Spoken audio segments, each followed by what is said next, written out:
26व्या वर्धापन दिन सोहळ्याच्या निमित्ताने राष्ट्रवादी काँग्रेसकडनं बालेवाडी स्पोर्ट्स कॉम्प्लेक्समध्ये आज हा सोहळा पार पडणार आहे। सूरज चव्हाण आपल्यासोबत आहेत। लग्नासारखं तुम्ही काल 2 दिवसांपासून या ठिकाणी धडपड करताय, काय एकंदरीत उत्साह आहे? खरं तर हा 26वा वर्धापन दिनाच्या निमित्तानं महाराष्ट्रातल्या पदाधिकारी कार्यकर्ते आणि आमच्या सर्व राष्ट्रवादी काँग्रेस पक्षामध्ये इच्छुक उमेदवारासाठी हा महत्त्वाचा दिवस आहे।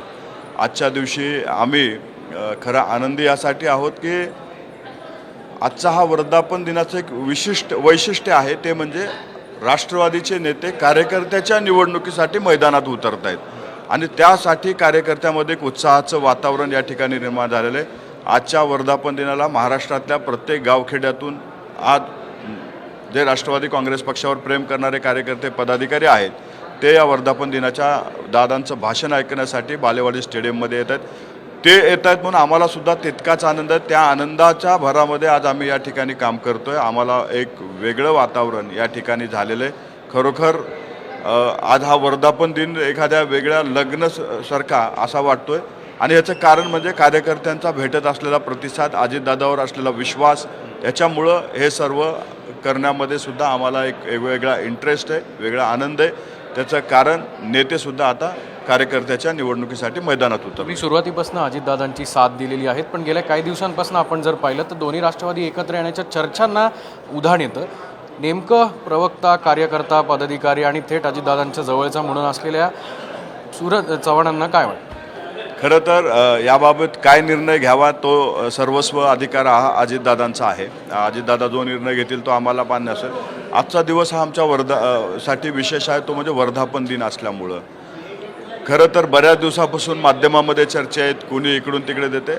एक मात्र गोष्ट या महाराष्ट्रामध्ये निश्चित झालेली आहे की अजितदादांच्या नेतृत्वामध्ये काम करण्यासाठी महाराष्ट्रातले तुतारीतलेच नाही तर अनेक पक्षातले नेते इच्छुक आहेत।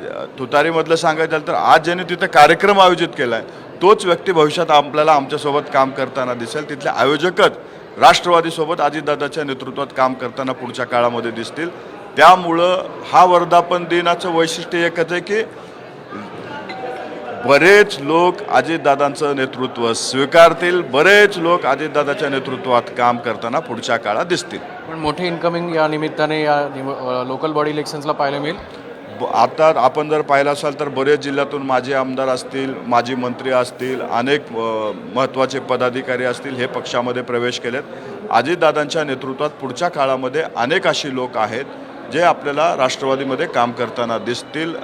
अनपेक्षित लोकसुद्धा तुम्हाला माध्यमाच्या समोर पुढच्या काळामध्ये दादांच्या नेतृत्वात प्रवेश करताना दिसतील। एका बाजूला उत्साह दिसतोय पण दुसऱ्या बाजूला टीका पण होतीये। काळा दिवस म्हणून ते लक्ष्मण हाके असं काहीतरी। लक्ष्मण हाके कोण आहे तर दिवसा आणि रात्री दारू पिऊन झुलणारा माणूस आहे। त्याच्या स्टोऱ्या काय आहेत तर त्याचे सरस कहाणी जर काढल्या तर पुण्यातल्या पेठासुद्धा बदनाम त्याच्यामुळे जास्त झालेले आहेत। अशा माणसाच्यावर प्रतिक्रिया काय द्यायची? लक्ष्मण हाकेला सांगावं जेवढं झाकू नये तेवढं तुझ्यासाठी चांगलं, जेवढं आम्ही जर उघडं केलं तू समाजाला सोड, घरी तोंड दाखवायला जागा राहायची नाही। लक्ष्मण हाके आमचा वर्धापन दिन होऊ द्या, तुमच्या इतक्या गोष्टी बाहेर येतील की तुम्हाला सुद्धा वाटेल मी माझ्या मागे शनिदेव लागला असता तर परवडला असता, पण राष्ट्रवादी नको अशी परिस्थिती तुमची आम्ही निर्माण करू। तुम्ही राष्ट्रवादीच्या नादाला लागू नका, हा सल्ला आहे। धमकी नंतर देतो, तुम्ही अजितदादावर बोलाल तर जशास तसं उत्तर राष्ट्रवादीकडनं दिलं जाईल, तुम्हाला समजेल त्या भाषेत दिलं जाईल। त्याच्यामुळं राष्ट्रवादीला प्रसिद्धीच्यासाठी खेटायला येऊ नका। तुम्हाला प्रसिद्धीने प्रसादी भेटेल आणि तुम्हाला पाहिजे तिथं भेटेल, हे तुम्ही लक्षात ठेवावं। शेवटचा प्रश्न, अजितदादांच्या भाषणाकडे कसं बघताय? एक बूस्टर डोस कार्यकर्त्यांसाठी?